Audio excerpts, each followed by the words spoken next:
Do të flasim tani për klimën dhe për ndërtimin e sistemeve të energjisë, por gjithashtu edhe për menaxhimin e mbetjeve. Kënaqësi kam të kem në studio zonjën Violeta Bulc, Ish-zv.kryeministre Sllovenisë.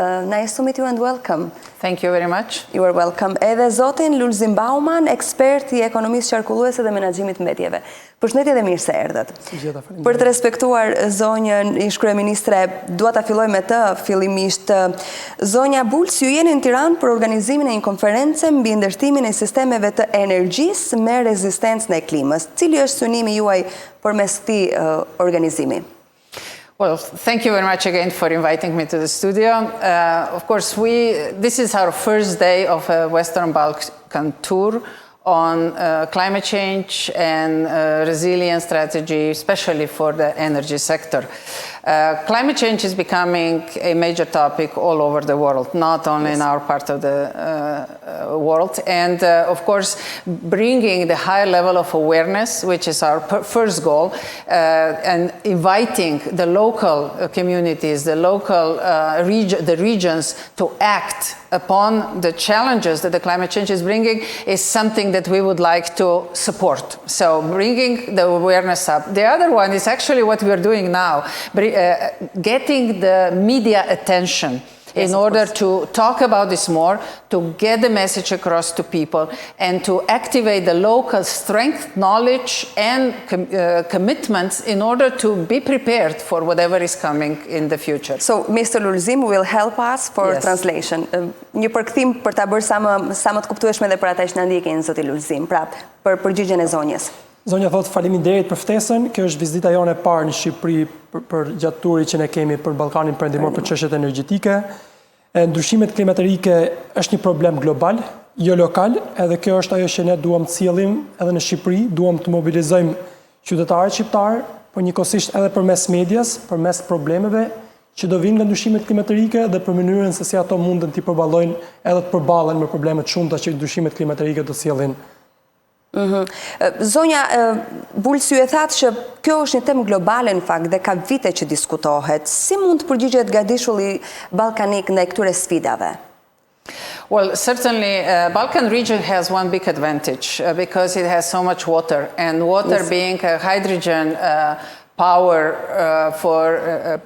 for energy is a huge advantage because it's green already. However, the climate change is challenging also that particular source. And the invitation that comes from a global community is make sure that you have energy source mix. And we saw today in the workshop that Albania has many opportunities besides the solar power, which has to be used wisely, and I was really very much encouraged by the project that was presented where you put a huge solar farm on a dam, that you reuse the capacity, infrastructure capacity you already have. Then another one is for sure sea, and everything that you could use, all different technologies to activate sea potentials as well as possible thermal energy. These are the mixes that are presented as renewable, green, and local. Here in Albania or in other countries? Globally, we see this demand for mix everywhere. And what is really important, especially on a regional and continental level, is that we connect with each other, that we can have a dynamic, transparent energy grids where we could compensate especially each other based on the needs and based on the fluctuation of renewable sources of energy. That's why there are a couple of investments that are really important. First, effective management of energy systems. Second, to add to the system energy storage devices that could be kinetic or large batteries that can compensate for fluctuation of a green energy. To make a balance. Yes. And the third one, of course, it's a policy matters to really streamline the policy, to adjust them and have all the contracts ready. Like we know that in the Western Balkans we have this energy partnership contract, that this really works effectively, not only on the paper, but effectively. We are together in this story, and only together we actually can develop the models for resilience and put on the top also models for sustainable development. U bë pak e gjatë në fakt, zoti Lulzim, po besoj, dua edhe nga ju, pasi të bëjmë përkthimi, një përgjigje në lidhje me këtë temë kaq të madhe globale, sikurse është edhe pjesë edhe Shqipëria pa diskutim. S'pari përkthimi, zonja thotë që Ballkani ka avantazhe goxha të mëdha për çështjet e energjisë së rinjovueshme, për arsye që ka shumë ujë. Po. Dhe fuqia është goxha hidrike, fuqi të madhe hidrike të prodhimit të energjisë, që automatikisht njëkohësisht është edhe energji e gjelbërt. Por në këtë rast ndryshimet klimatike po e sfidojnë edhe energjinë që provjen nga uji, përmes ndryshimeve klimatike energjia që burimeve hidrike po bëhet shumë e varur, dhe kjo është diçka që vendet ballkanike duhet të përballen. Njëjta problem është edhe për Shqipërinë. Njëjti problem është edhe në nivel global.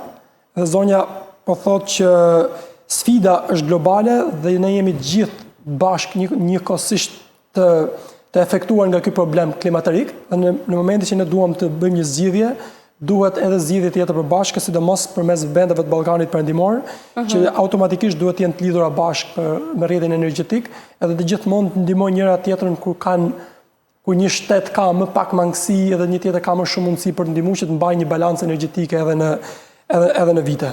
Zonja, në fakt edhe kam përshtypjen që i bëri përshtypje dhe e ndikoi pozitivisht edhe vendosja e paneleve diellore, apo e përshfryzuar edhe dritën e diellit në prodhimin e energjisë. Një shembull shumë i mirë që u dha është për panelet diellore në Shqipëri, është një projekt 10 megawatt, ndërkohë për sistemet fotovoltaike. Sistemet fotovoltaike që janë në anë të një liçeni që për momentin emri s'po më kujtohet, por është një peisazh shumë fantastik edhe nga ana vizuale për të parë, por edhe nga ana e prodhimit të energjisë, por prodhon 10 megawatt energji që është goxha prodhimi fuqishëm, që jo gjithë të dinë që është pronë e shtetit shqiptar, por e ndërtuar dhe implementuar dhe gjithë projekte që zhvilluar nga një kompani e 2 vëllezërve shqiptar, një fenomen projekt që me të vërtetë na motivon për të ardhmen në Shqipëri për një energji më të sigurt, por edhe më të gjelbërt.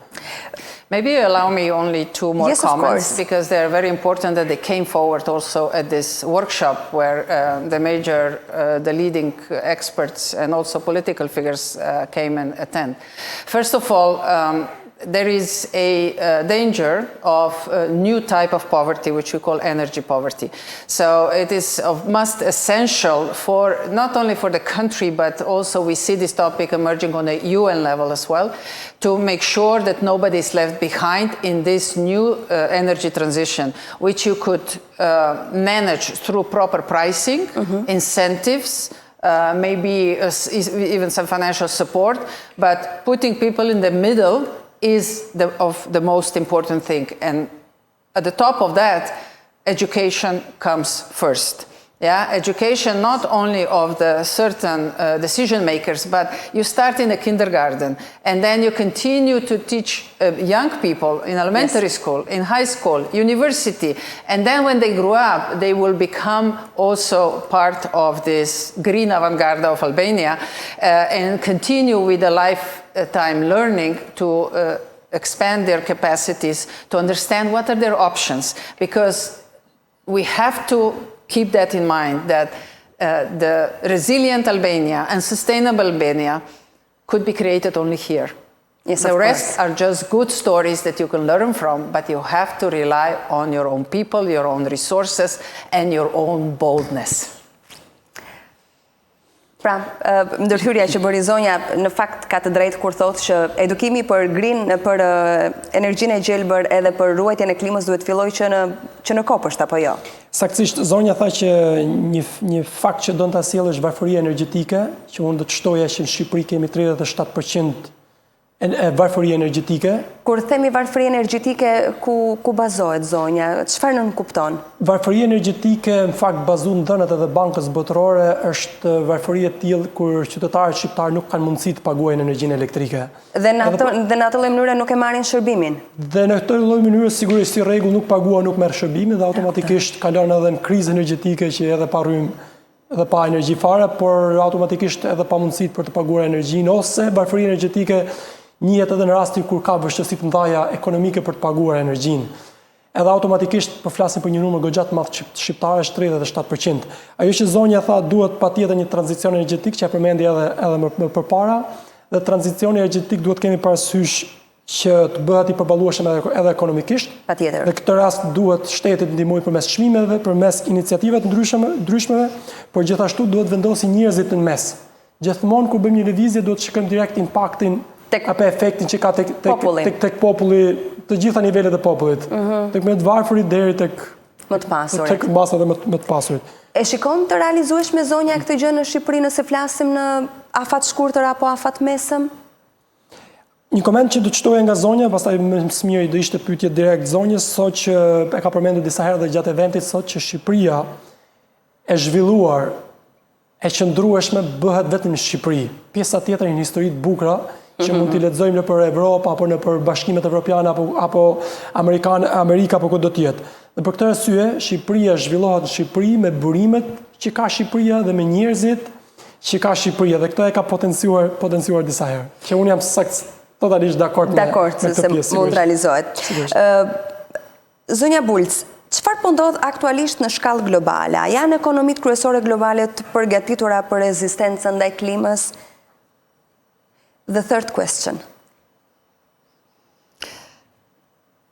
Nëse mund të ndihmojmë? Yes, the sustainable strategies and what are the potentials of Albania in this overall story. I think Albania has a great potentials. As we mentioned before, you're over 90%, I think 95% of your energy comes from the hydro. Yes. That could be plus, but could be also minus because the fluctuation of water, the level of water is changing. That's why it was on the table today that Albania needs a mix. Yeah, we are very dependent from the water. Yes, to have the energy. And this mix can be achieved through your own resources, but also from international grids, so that you can connect better in the international networks and compensate possible challenges there.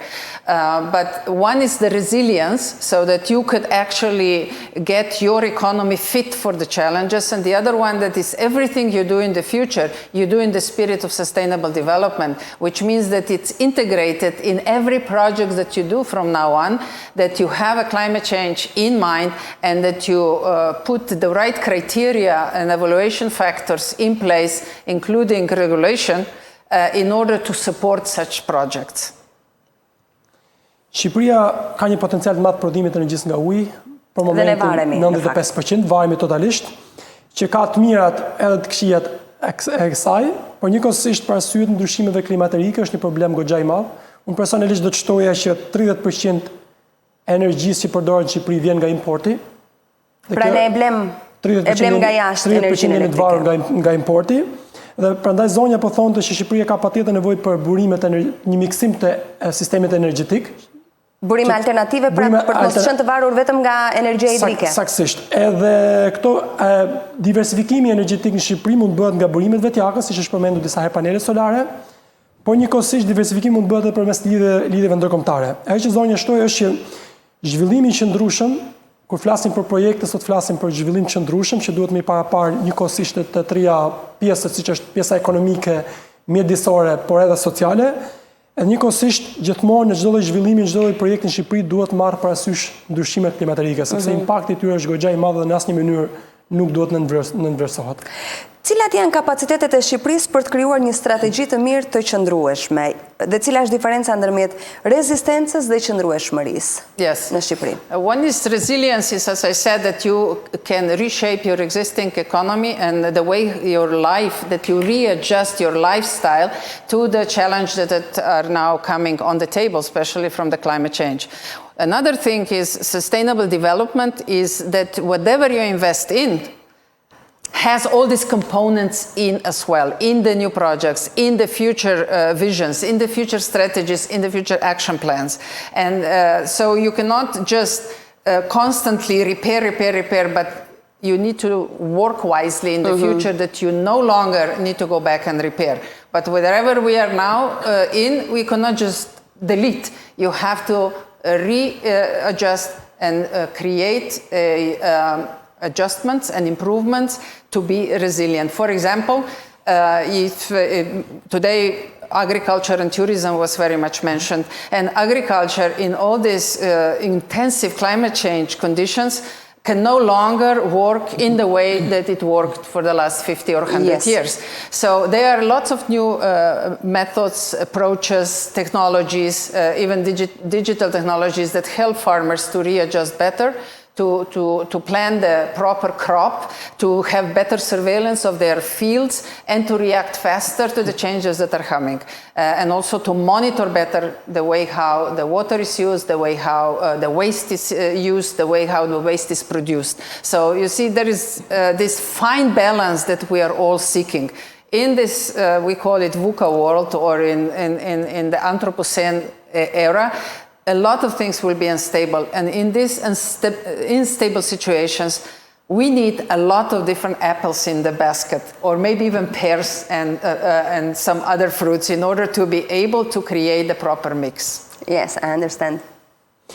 Ndryshimet klimatike sot janë shumë të prekshme në Shqipëri. Prandaj në Shqipëri, në situatën aktuale që ka, në shumë projekte aktuale që ka, është e detyruar për shtatët edhe të zhvilloj mekanizma përmirësimi, sepse ai projekt që kemi aktiv nuk mundi me thjesht ta shuajmë apo ta zhdukim. Një shembull përmendi, në fakt ishin dy temat më kryesore që fokusuam së gjatë eventit, ishte turizmi dhe bujësia. Zonja ndaloi pak te bujësia, duke përmendur që bujësia nuk mund të zhvillohet në të ardhmen siç është zhvilluar deri sot në Shqipëri. Prandaj ne patjetër duhet të zhvillojmë mekanizma të tjerë të përshtatshmërisë ndaj ndryshimeve klimatike, siç janë rritja e temperatura më të larta që vazhdimisht I kemi në Shqipëri dhe po I ndjejmë jashtëzakonisht shumë çdo vit më shumë, njëkohësisht mangësitë e ujit në disa zona apo burimet apo rreshtet mëdha shiu në disa zona të tjera, duke prishur edhe prodhimin. Prandaj shqiptarët duhet ta menaxhojnë me mirë bujësinë, duke menaxhuar ujin, duke menaxhuar mbeturinat ndryshme dhe gjithçka duhet përshtatet bazuar në kërkesat apo në presionin që po marrim nga ndryshimet klimatike. Njëkohësisht shtoj që projektet e reja që do zhvillohen gjithmonë duhet të jenë qëndrueshme dhe gjithmonë duhet të kenë parasysh ndryshimet klimatike të tashmes, por edhe ndryshimet të ardhmes, siç do jetë edhe në rritja e nivelit të detit, që janë gjitha probleme që Shqipëria duhet t'i parashikojë, sepse e shtoj zonjë që nuk mundemi gjithmonë të riparojmë apo të përshtatemi në gabimet që bëjmë, por duhet sigurohemi që të bëjmë projekte që e kanë planin e përshtatshmërisë, që I qëndrojnë kohës edhe afatgjatë edhe së ardhmes. Edhe qëndrueshmërisë. Kush janë aktorët kryesorë që duhet të aktivizohen për një realizim të suksesshëm të rezistencës ndaj klimës? Well, this is very good and important question because we are so used to working in a vertical structures and taking care only about our little businesses, our little jobs that we are responsible for. Well, no climate change, resilience and sustainability solutions can be done in this way. They require ecosystem approach where all stakeholders have to come together at the same table and discuss it openly and take systemic view over the challenges. So when I say that, I have in mind, on one hand, policymakers and politicians, then businesses, NGOs, and above all, communities. Also, the communities need to be present because many communities have an incredible, we call it community science perspective, which is traditional over the years, over even centuries perspective on certain things, and this has to be included in the decision making as well. So ecosystem approach, open dialogue, engagement and system solutions. Mjaft interesant, very interesting edhe shumë e rëndësishme në fakt, që të gjithë aktorët të bëhen bashkë, sikurse edhe zonja e tha dhe zoti Lulzim do na I thotë, për të qenë pastaj në rregull edhe me ndryshimet klimatike.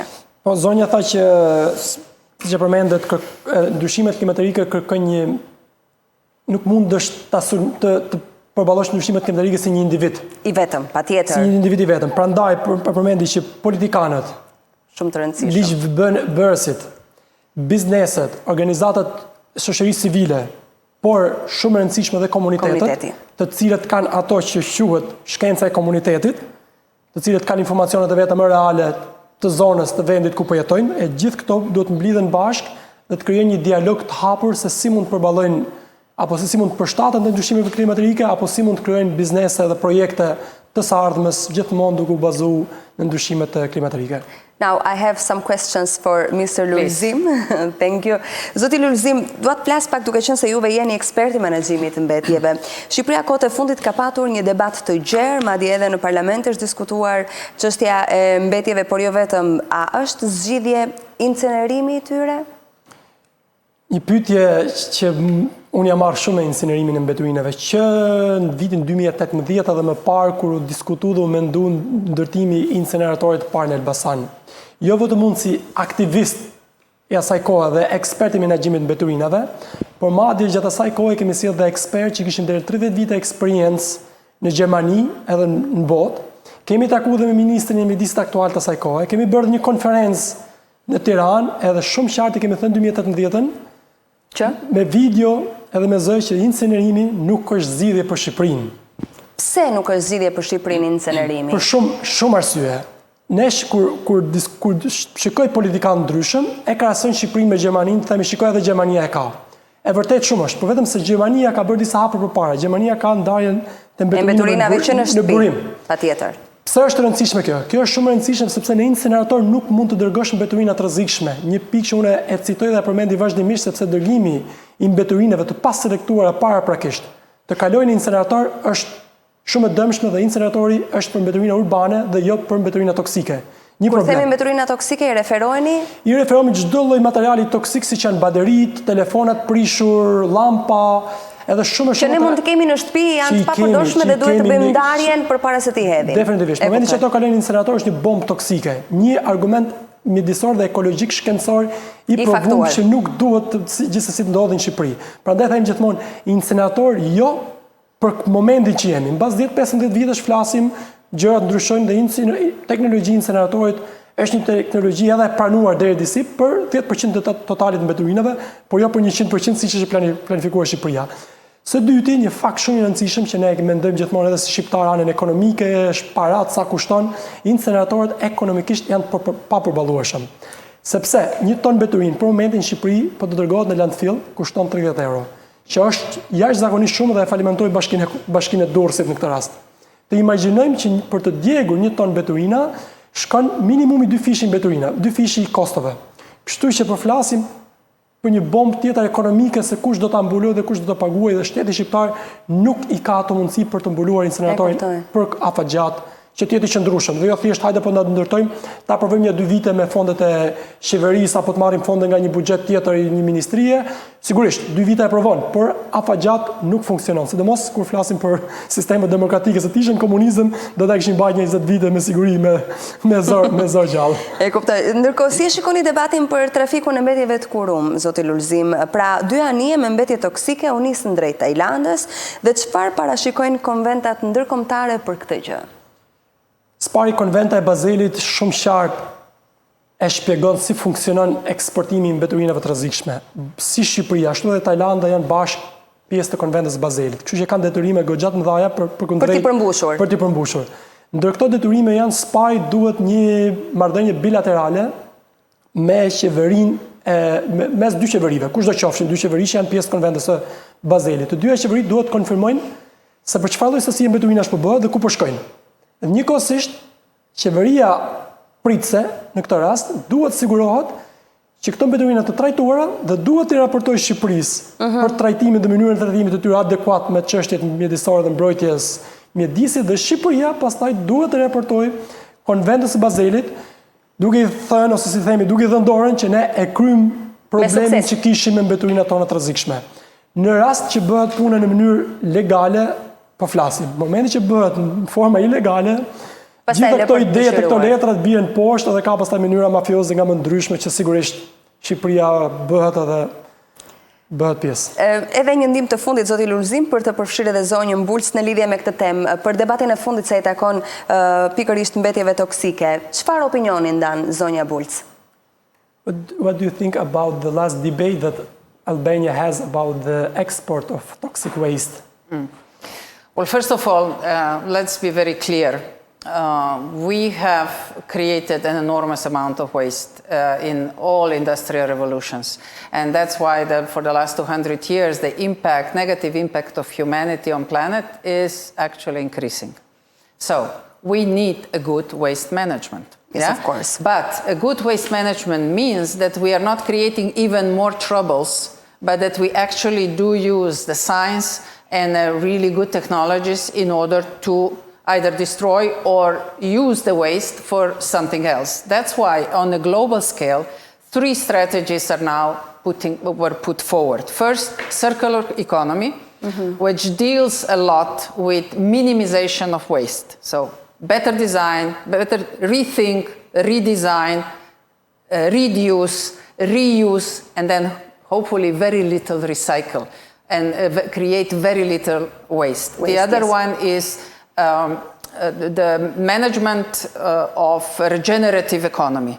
So regenerative economy helps us to change the bad soil, bad water, bad air into the original form, to rejuvenate our basic resources. So we know how to do it. We just have to do it. Yes. And the third one, least but not least, is the economy of limited resources, acknowledging that the planet Earth has a limited resources and work towards the social and economical boundaries from these Earth limits. Based on that, my answer is very clear. If we export dirty waste, everything will be blown back to our face because there is one planet. And if we pollute oceans in Philippines or in China or in India or in Latin America, these oceans will come back because all oceans are connected. If we pollute the air in Russia, in Bulgaria, in South Africa, that comes back. It's like because boomerang. the wind blows back. So whenever we create damage in another country, it's like doing it on your own backyard. So let's be finally smarter. Let's finally understand that the pollution and climate change is a global issue. It doesn't know border. That's why we need to work together in a collective awareness and find the collective solutions that will eliminate the negative effects, not create new. Yes, it's very true. Zonja ka drejt në fakt kur thotë që është çështje globale sepse ajo çfarë ne japim natyrës atë marrim dhe mbrapsht apo jo. Dhe përmendi edhe tre faktor, po themi tre mënyra të rëndësishme se si mund të realizohet. Përmendi të tre strategji shumë fantastike se si mundemi me menaxhuar mbeturinat. Riciklimi i parë. Një prej tyre ishte ekonomia qarkulluese, që përfshin riciklimin të fundit, sepse përpara vjen reduktim, ripërdorim, pastaj çfarë kalon këtë dy të para që shkon për riciklim, që urojmë sa më pak, e në fund fare vin hierarkia tjetër që mund të shkojë edhe për asgjësim, që mund të jetë përmes landfillit apo mënyra tjera. Gjithashtu përmendi ekonominë rigjeneruese, tha që sot ne fatmirësisht fal shkencës e dim se si mund të rigjenerojmë hapësira të ndotura, siç kemi për shembull burimet tona toksore apo ujore që janë të ndotura, siç edhe në Shqipëri mund të shtoj që kemi probleme të shumta me lumenj kryesisht që kemi shkencë mjaftueshëm për të rigjeneruar, për të kthyer në origjinën siç e ka sjellë natyra para shumë vitesh. Edhe streti me shumë rëndësi është ekonomia e burimeve të limituara, që ne duhet gjithmonë të respektojmë burime duke ditur që nuk janë të pafund. Të paktën shumë dhe shumë nga burimet që ne përdorim sot nuk janë të fundit. Vjen një moment që nuk janë më. Vjen një moment që përfundojnë dhe kemi një problem shumë madh. Ajo që përmendi që duhet ta përfundoj ishte shumë interesante është që thotë ndotja nuk njeh kufi, po ashtu edhe ndryshimet klimatike. Nëse ne shkemi ndosim detet apo liçenet e Filipinës, ajo ndotja do na kthehet në fytyrën tonë, njëkohësisht nëse shkemi ndosim ajrin e Rusisë apo Hungarisë apo kudo, të gjitha këto ndotje do vinë sepse ndotja nuk njeh kufin. E kuptoj. Ju falenderoj shumë zonja Miss Violeta Bulc. Thank you very much. Thank you for being here. It's been a pleasure. Thank you very much for me as well. Thank you. Dhe zoti Lulzim Bauman, faleminderit që ishit në studio me ne. Faleminderit. Faleminderit.